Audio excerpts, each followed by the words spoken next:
So I watched the movie last night, and I gotta say I really enjoyed it. And I know I saw in the credits you made this as a love letter to jiu-jitsu, but this was more than just a passion project for you as an actor because you wrote this movie. So can you kind of give me the origins of Born a Champion, like how this all, like when this first came together, when you first had the idea? Yeah, I mean, it's the gestation process probably started, with my love of martial arts when I was 9 years old. But it took me through a number of martial arts. I ended up discovering jujitsu under Hickson Gracie in '99, um, and uh, and I ended up writing the story in 2007. And I was in bed. And if you're a fellow martial artist, you're probably familiar with the MMA Underground. Oh yeah. Yeah, there was a thread about write your best short story. And so I was in bed and I wrote the short story, and I didn't publish it on the forum because I realized at that time I really wanted to convert it into I wanted to expand it. And so I woke up the next morning. I spent the entire day writing the short story, complete top to bottom. And then a couple of years later, uh, converted it into a script, and it took that long. You're talking about till 2019, so 12 years for us to get it funded. And a producing partner of mine, the first person I showed the story to was Paul Alessi. Uh, uh, and I showed him the short story, a couple of days after I wrote it in 2007. And he fell in love with it as well. And, you always want to send it to a buddy because if you think something is special, you want a fresh set of eyes on it, an objective opinion. And we agreed to pursue getting it made. So it took that long for us to finally get it funded. But it is a passion project. I mean, a lot of people think of me as an actor that dabbles in martial arts, but the truth be told, I'm a martial artist that dabbles in acting, and I don't, not to take too heavy weight off the acting, because certainly that's my bread and butter, and it puts food on the table. But a big portion of my passion is on the martial arts mat. And for me to quantify one area of my life that is proportionally directly responsible for who I am as a person, the preponderance of that would definitely fall on the shoulders of martial arts. And so, as a love letter, it truly is. There's nothing in my life outside of my parents that has shaped me more profoundly than martial arts. And I'm not saying that I ended up a great human being or even a decent human being, but whatever I ended up as, it is a product of the martial arts mat. And so the uh, least I could do is write that story down and what it did for me. I know that there's a lot of adversity in life, and I found that the more you can address adversity in a controlled environment, the more you're prepared to face it when it comes at you in an uncontrolled environment. And so it is true, and I don't. That wasn't an afterthought. The love letter to jujitsu, it was a forethought, and I hope it's received as such. Absolutely. Let me ask you, I've been lucky enough, since I've been covering MMA since 2003, I've been lucky enough to cover a lot of the movies that have been made around mixed martial arts specifically, like, Belt. And, I had a chance to become good friends with Jonathan Tucker when he was doing Kingdom. And Brian Velasco. I talked to a lot of those guys, but a lot of those guys who kind of discovered MMA through acting, like they didn't really know what it was. They were fans maybe, but they had never actually practiced it or they had never actually done it. And then I talked to Clark Gregg, who is a legit, Brazilian Jiu-Jitsu practitioner in his own right. And he's never had a chance to really use a ton of that in his movies, but he talked about his passion for Jiu-Jitsu. Do you feel like you brought a different, because I felt it watching the movie, it felt like you brought a different kind of authenticity to your movie because you came from jiu-jitsu first. You didn't learn about jiu-jitsu to do this role. You've been a practitioner for 20 some odd years. Like, I felt like it was a much different take on this movie than anything I'd really seen, because you know it, you understand it. Well, I appreciate it, but I would agree with that. It's such a monumental part of my life, and I've made some bad business decisions because of jiu-jitsu. I turned down film roles because I wanted to train for the Pan Ams, in 03. And in hindsight, probably not the best for my career. But I'll tell you this, I wouldn't trade it for the world. I wouldn't trade it for the world. And that style of jiu-jitsu that I was introduced to, Hickson had closed down his Pico Academy, and he was renting space in the Palisades. And it was the Palisades Academy before he opened his Barrington Academy that I found Hickson. And it is an old school form of jiu-jitsu that hasn't been bastardized because of a certain rule set. Everything we learned took into consideration blunt force trauma and striking, and self-defense was a huge part of every single class. So, we're on the day, you might be tempted to throw in, a flying omoplata or barambolos that are incredibly dynamic and they look pretty on camera.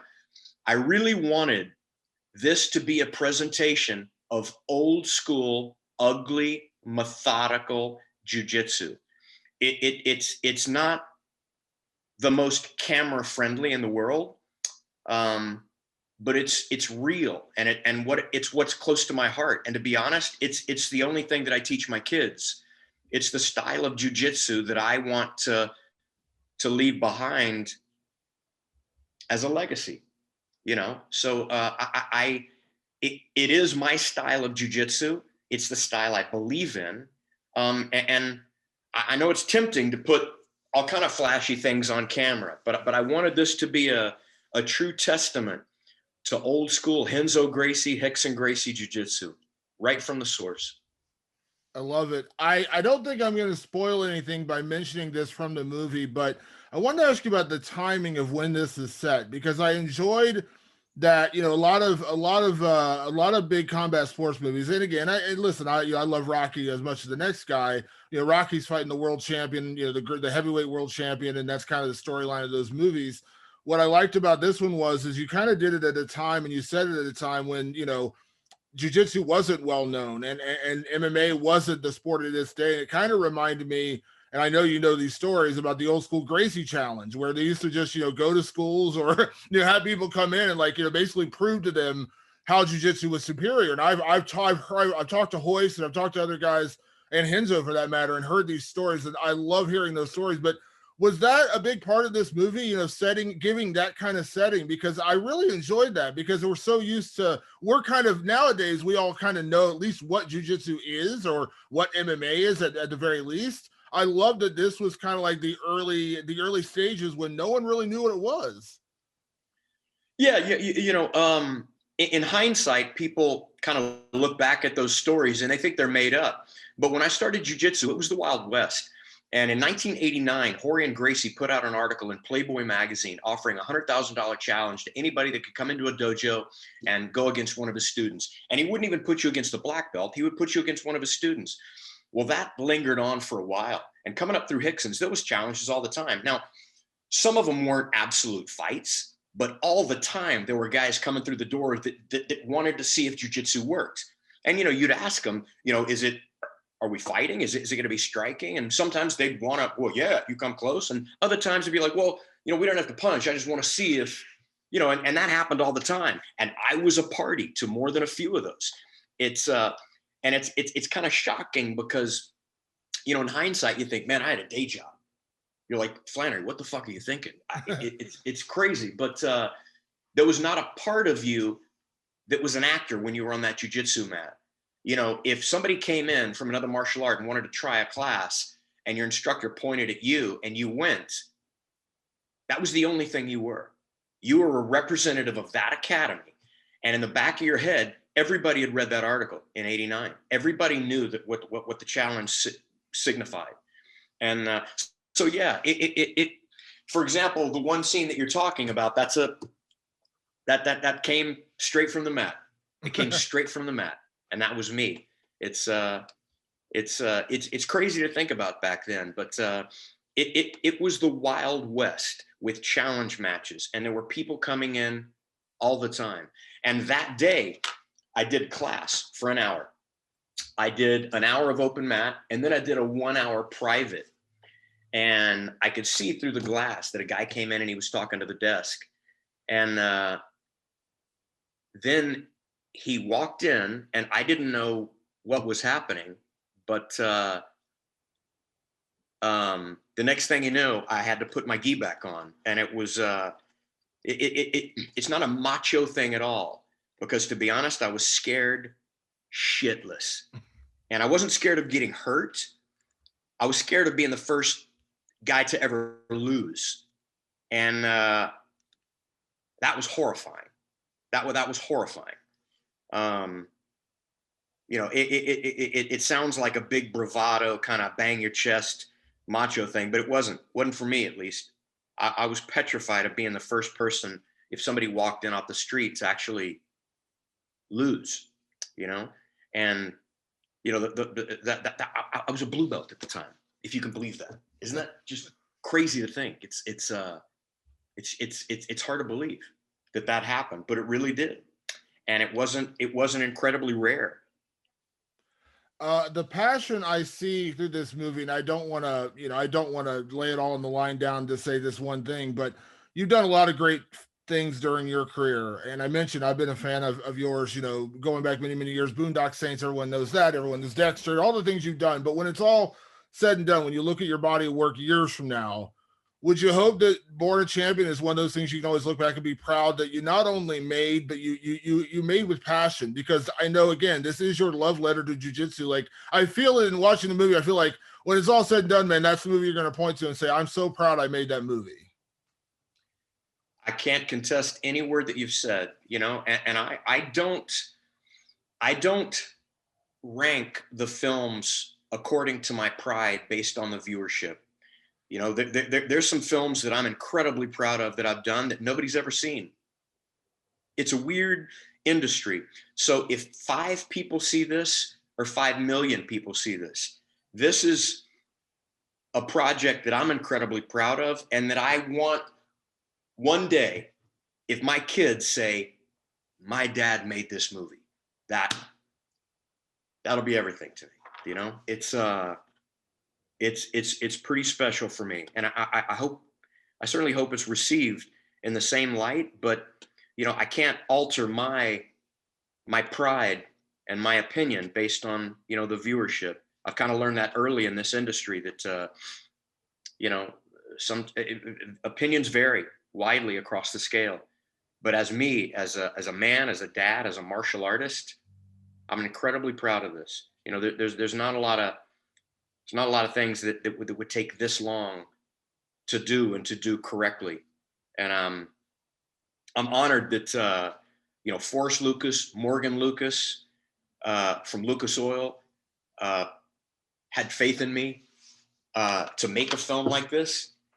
And I'm proud of it. And I certainly hope at least all the martial artists out there will look at it with an open eye and open arms. Absolutely. I really enjoyed it. And Sean, I'll close out on this. I really enjoyed everything about the movie, but here's the one thing I was blown away by. I know Edson Barboza very, very well, been friends with him for many, many years. The fact that you're able to make that guy a villain in a way, who is like the nicest guy in the world, I was like, man, he really pulled something out of this, because Edson's like the nicest guy ever. And like seeing him in that role, I was like, wow, this is amazing. Man, I'll tell you, there are very few people that are scarier visually than Edson Barboza. Conversely, there are very few people that are nicer and more empathetic than Edson Barboza. That guy is a straight up killer with a heart of gold. I mean, he's one of the nicest, most docile human beings on the planet. And he couldn't have been a bigger pleasure to work with. I mean, that guy is like, you know, taking low leg kicks from him. And, you know, the first time he didn't even touch me. And I had to convince him to, no, you can throw. Don't open my leg up, but you can throw. Because God knows if he connected on my leg, it would have completely removed itself from my torso. But, you know, he was so worried about, you know, being on the giving end of an injury. But he's a great dude, man. And I was, you know, he was top on the list to cast this, specifically because visually he looks so intimidating and so mean. And I didn't know anybody with his information. And how I found him is on his Instagram. And I saw that he tagged his wife in a couple. So I sent his wife, I said, I'm trying to get in touch with. The next thing you know, I got him on the phone and he read the script and he flew out. And isn't that crazy how Instagram, you know, there wasn't a second choice. It was Edson. It was always Edson. And I'm flattered that somebody that caliber would join me on set, man.